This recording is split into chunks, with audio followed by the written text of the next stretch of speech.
Lu semua lagi dengerin podcast Al Minggu, bareng gue udah ada Anita Hidayat. Gue pengen memperkenalkan lu tuh enaknya sebagai apa ya? Kalau gue bilang langsung selebgram, lu bete ya? Enggak, gue bukan selebgram. Gue Anita Hidayat. Oh ya. Because I didn't try to be anyone, ngerti nggak? Jadi ada orang gimana segala macam ya udah. Tapi so far di sosial media itu apa yang gue post ya yang gue suka lakuin gitu. Kalau outputnya jadi bagus ya syukur alhamdulillah. Kalau enggak ya it's not my business. Jadi sebutan What do you see in me? Lu kalau lihat gua apa? Selebgram emang enggak kan? Enggak, tapi gue cuma pengen tahu aja karena I don't think it's still my world anymore dan gue nggak mau jadi orang tua yang so asik ngerti dunia anak muda gitu. Oh ini pasti selebgram apa gitu, makanya gue pengen tahu tanggapan lu sendiri. I'm sure kalau lu di acara-acara lain sering diperkenalkan seperti itu, sebetulnya dalam itu kayak agak-agak kayak it's not that I'm saying selebgram is bad. No, selebgram is such a good thing to achieve and everything ya. Berusaha politically correct ya? Tapi maksud aku kayak kalau aku kayaknya bukan deh, jangan sebut gue selebgram dan apa influencer. Enggak, gue nggak kalau bagusnya nggak influence orang-orang ya syukur gitu. Kalau enggak ya udah. Karena tadi sempat ngobrol sebelum roll camera yang I find it really interesting adalah apa tuh? Lo dari SMA lu udah jadi penyiar radio, and then dari SMP gue 2009 di Ardan. Di Ardan. And then kontrak abis, lu ngambil gap year mungkin 3-4 tahun abis lulus SMA, terus sekolah dan kelar degree-nya. Iya, Oktober wisuda. Wisuda ya. So Oktober wisuda, and then you told me lu dapetin pekerjaan di September. Betul.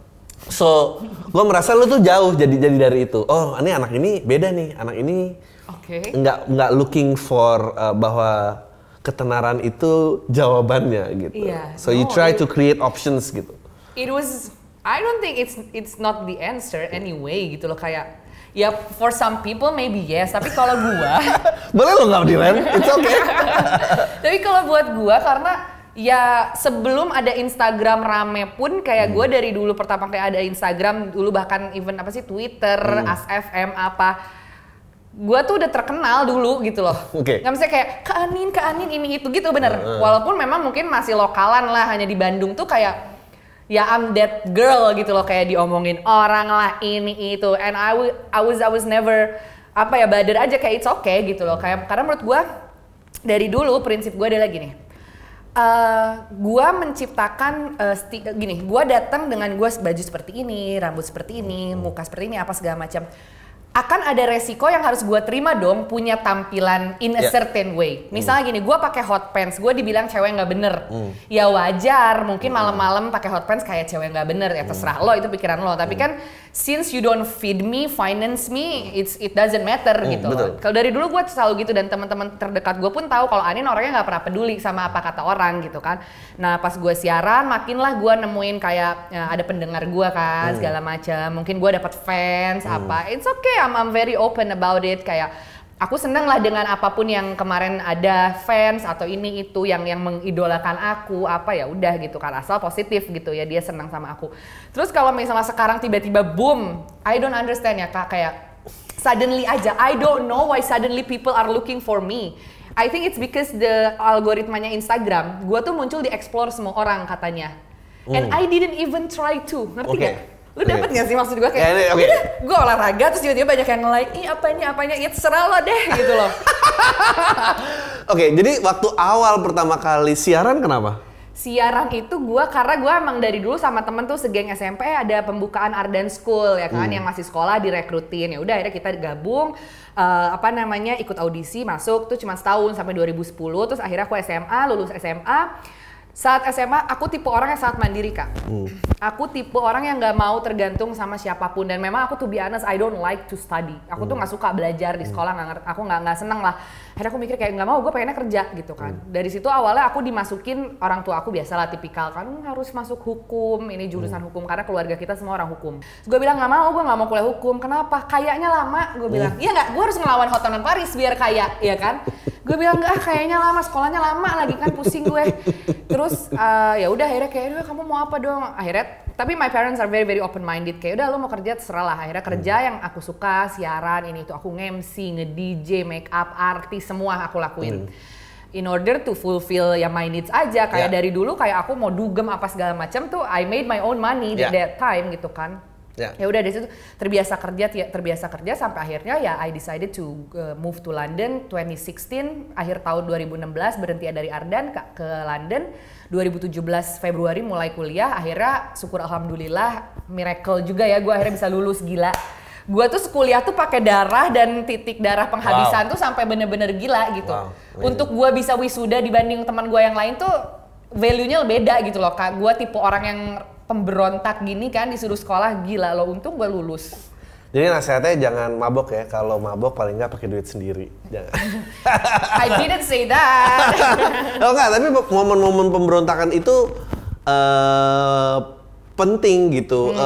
When did you know lu mulai merasa bahwa enggak, gue harus ambil jalan gue sendiri, gue harus bisa bisa bukan kayak rela, kalau orang tua gue nggak support gue lagi, gue rela, gue mau, tapi gue harus define diri gue sendiri. Itu pasti ada momennya kan? Iya. Ada triggernya. Iya, ada triggernya. Ya, I do believe everything happens for a reason. Dari awal gue memang dari kecil tipe anaknya bandel gitu kan, yang memang wah mau ngeberontak, disuruh ini nggak mau apa. Terus ada tipe ada momen di mana mungkin jalan cerita hidup gue berbeda lah sama sebagian banyak temen gue. Dimana ada momen gue di situ, ada momen gue merasa gini, gila ya ternyata hidup itu kita tuh tidak boleh dependent sama siapapun. Even untuk ke bokap atau nyokap aja tuh kita tuh nggak boleh loh dependent. Karena gue gini, gue merasa gue dikecewakan. Gue dikecewakan sama circumstances. Gue dikecewakan sama circumstances, itu yang ngebuat gue kayak, Nin lo harus bisa hidup sendiri. Oke. Care to share the circumstances apa terlalu personal? Kalau bisa terlalu kita bisa skip. Maksudnya gini kayak, ya apa ya, gini lah punya intinya. Pacar lama akhirnya ditinggal. Gini Kak, intinya gini. Semua orang punya masalahnya masing-masing. Masalah datang dari teman, dari pacar, dan dari keluarga. In my case, it was from di rumah aja. Di rumah circumstance-nya nggak enak lah. Di rumah circumstance-nya nggak enak sampai akhirnya gue ada titik di mana gue bilang, oh bener ya. Sampai gue gini Kak, 16 tahun gue berpikir gini. Kemarin gue lahir sebagai bayi itu sendiri. Nanti gue dikubur sendiri. Berarti mungkin memang bener hidup itu harus bisa sendiri. That's very wise for 16-year-old. Parah. Ya sekarang gue bisa bilang gini mah oke, dulu pas 16 tahunnya mah gila, gue udah mau bunuh diri kali ngomong kayak gitu kan. Gue lihat kanan kiri, kenapa temen gue nggak gini, kenapa temen gue nggak gitu, kenapa gue gini. Sampai dulu gue sempat ada momen gue sama Tuhan berdoa tuh gue marah.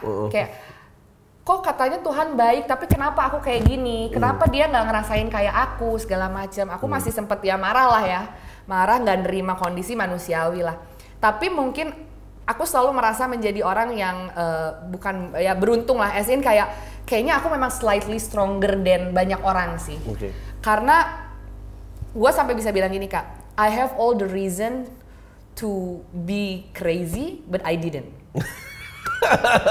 Ya gue paham. Paham kan? Ya gue kalau misalnya mau get drown into drugs dan nggak survive lagi, gue ada alasannya. Gue ada aja. Ya. Tapi gue ada satu buku karena gue memang hobi baca kan. Ada buku bilang dia bilang gini, kalau lo tahu di depan itu ada badai, jangan malah dirusak kapalnya. Bagusin kapalnya. Situ gue kayak digampar sih, kayak anjir ya juga gitu kan. Dari situ Terelie judulnya Rindu. Terus kayak gue, oh iya, gue nggak mau rugi 2 kali Kak. Udah di rumah gue sedih ya kan, masa gue rusak juga, gitu loh. Gue gitu mikirnya. Dan nah ini juga satu hal yang gue pengen sampaikan, soalnya banyak dibahas nih Kak, kayak ya tadi yang nyambung dari kamu bilang mau doing drugs atau apa segala macam ya. Orang banyak yang bilang, iya tuh dia tuh doing drugs atau apalah, dugem ini itu karena broken home dia bilang. No, bukan karena broken home. Teman-teman gue yang nggak broken home aja banyak yang kayak gitu, gitu loh. Dan gue juga kalau itu, jadi jangan, itu mah pilihan lah. Itu pilihan kita untuk kalau ya mungkin dia memang pengen having fun, dugem segala macam. Jadi jangan disamaratakan. Dia tuh kayak gitu karena broken home. No, broken home itu bukan kelakuannya, tapi hatinya. Oke, ya. Temen gue yang gak broken home, dugem aja. Ya, maksudnya lo mau ngomong bahwa in a certain period of your life lo harus able untuk ngambil keputusan itu dan bertanggung jawab sama diri sendiri dan lo gak ngeblame yang lain bahwa pada saat lo begini it's your own doing, bukan karena lo broken home, lo ditinggal pacar, lo nggak ini. Ya gue emang pengen aja gitu loh. Oke. Nah pas lo kerja nih, so I'm assuming bahwa semua pekerjaan yang lo ambil pada saat itu it was necessary buat survival lo. Kebetulan lo suka jadi kayak ini. Nah, momen apa yang lo merasa bahwa yang lo lakuin gitu terutama berkaitan dengan pekerjaan lo dan lo ngerasa oh ini it's gonna lead into something big nih. Now ini gue akan jadi orang yang istilahnya gue naik kelas dan gue nggak akan balik lagi ke sini nih. The fame, the fortune, momen apa? To be honest, I was never ever thought about the fame, the money. Iya, oke. Tapi ada momen kayak itu nggak? Iya sih, kayak misalnya gini, gue momennya kayak oh iya ya ternyata gue nih saat gue nge-MC, gue nge-host, oh ternyata gue tuh bisa do good things ya gitu. Gue tuh ada skillnya loh di sini. Banyak sih teman-teman gue yang sangat suportifnya, gila nih lo keren lah di umur lo segini, lo bisa nyari duit sendiri, lo bisa kesana kesini panas-panasan nge-MC cuma buat 200-300 ribu gitu kan, cewek kayak lo siapa sih yang mau segala macam. Tapi kalau gue kan memang orangnya gue tidak pernah, gue lebih mending gini, gue kerja 2 jam dibayar sejamnya 100 ribu, ya udah gue kerja lakuin mana duitnya, maksudnya kayak beli putus gitu loh. Daripada gue nggak bisa ngebayangin gue harus minta sama orang, apalagi orang itu udah pernah nyakitin gue, gila gengsi banget gue. Punya program komitmen ya? Kok bahasanya beli putus sih? Iya dalam arti kata ya mungkin. Tapi gue akhirnya saat gue terjun di dunia broadcasting, teman-teman gue, senior gue di radio banyak yang bilang kayak lu berbakat, lu terus sangat suportif lah ini itu. Jadi ya alhamdulillah saat itu juga gue kalau dari radio karena kan kita banyaknya ke off airnya kan, nge-host ini itu ya kepake lah gue gitu, ada nggak kosong-kosong amat lah gitu loh. Impact lebih besarnya radio apa Instagram? Awalnya dari radio dulu, terus radio naik, terus tiba-tiba gue pulang ke Indo, langsung ini Instagram gitu loh. Oh oke. Karena menurut gue dari luar, you're kind of person yang ya udah punya semuanya aja, maksudnya kayak quite wealthy, lo berbakat, lo ini. I'm sure banyak orang yang ngerasa ya jangan Anin mah pasti mulus-mulus aja gitu kan. Kalau diceritain lo semua nangis, gila. Tapi kalau kayak gini denger, oh ya 100 ribu 2 jam, aja presi juga gitu. Iya. Jadi ya, tapi apa ya, makanya tadi gue bilang pas sebelum shoot, gue bilang kan kayak it's a fun journey sih. Kayak gue aja nggak nyangka kak, gue ada di titik ini, gue masih bisa survive hidup tuh gue nggak nyangka. I almost, for so many times I almost killed myself, like as in kayak gue udah kayak ngapain lagi gitu loh, kayak gue dapet masalah yang sakit itu, seberat itu, sampai gue kayak terus ngapain gue hidup. How destructive waktu kemarin berani nggak? Kayak gini, saat itu ada momen kak, gue sesakit itu, sesedih itu, sehancur itu, gue masih bangun, pas masih bangun ya pagi-pagi gue kayak anjir ngapain gue masih bangun gitu kan, kayak udah deh gue mati aja, nggak ngaruh juga gitu kan, ya udahlah gue mati aja nih. Tiba-tiba ada pikiran gue gini, Nin, lo mau mati nih sekarang, oke, lo either surga neraka. Terus di dunia ini gimana? Nyokap lo nangis-nangis, bokap lo nangis-nangis ya kan. Terus gue mikir lagi, abis gue mati seminggu, oke, teman-teman gue nangis. Minggu depannya mungkin mereka life goes on.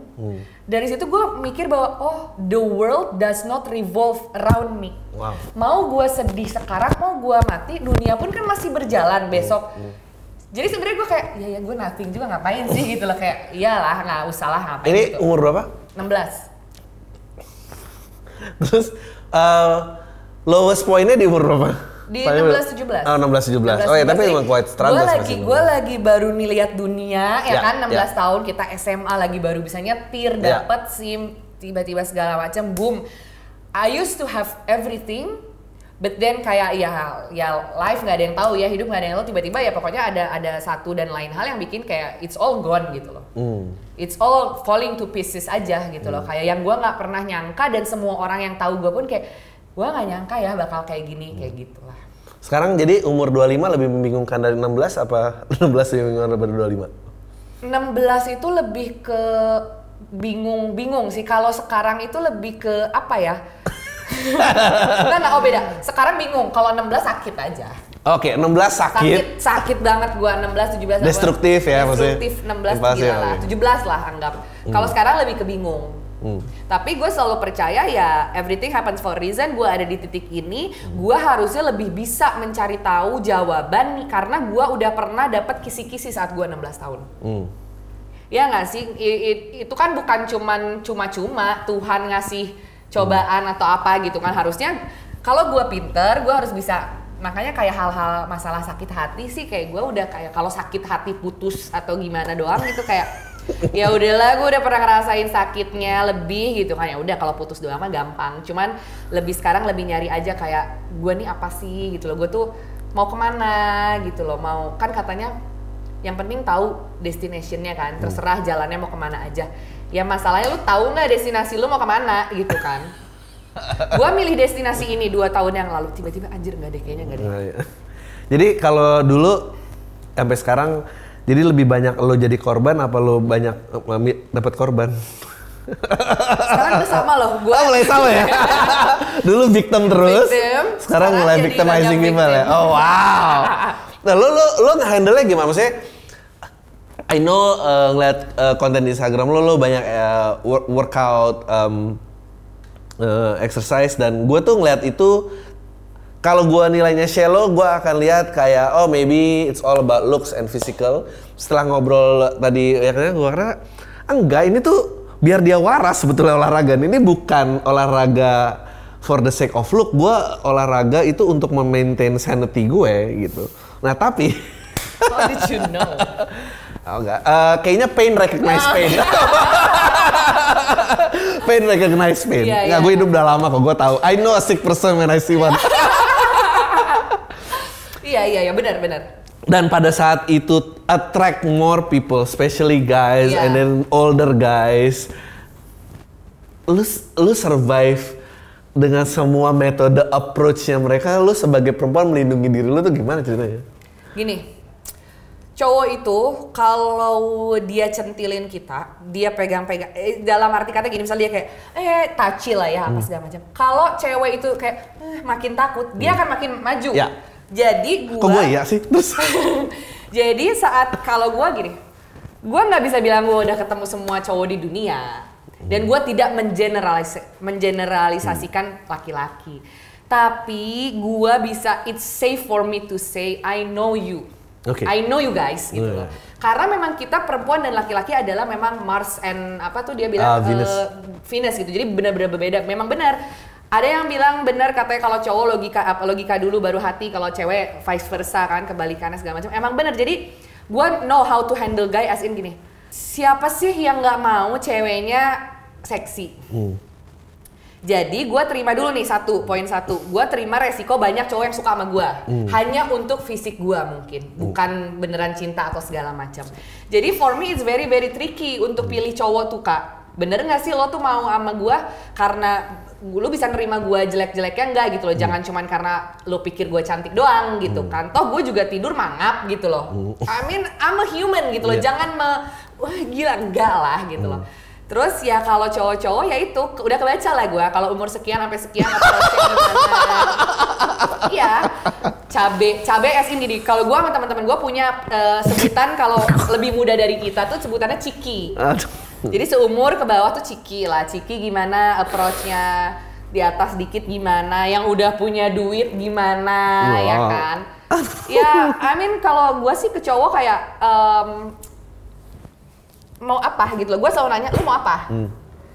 Lo mau hahaha apa lo mau serius?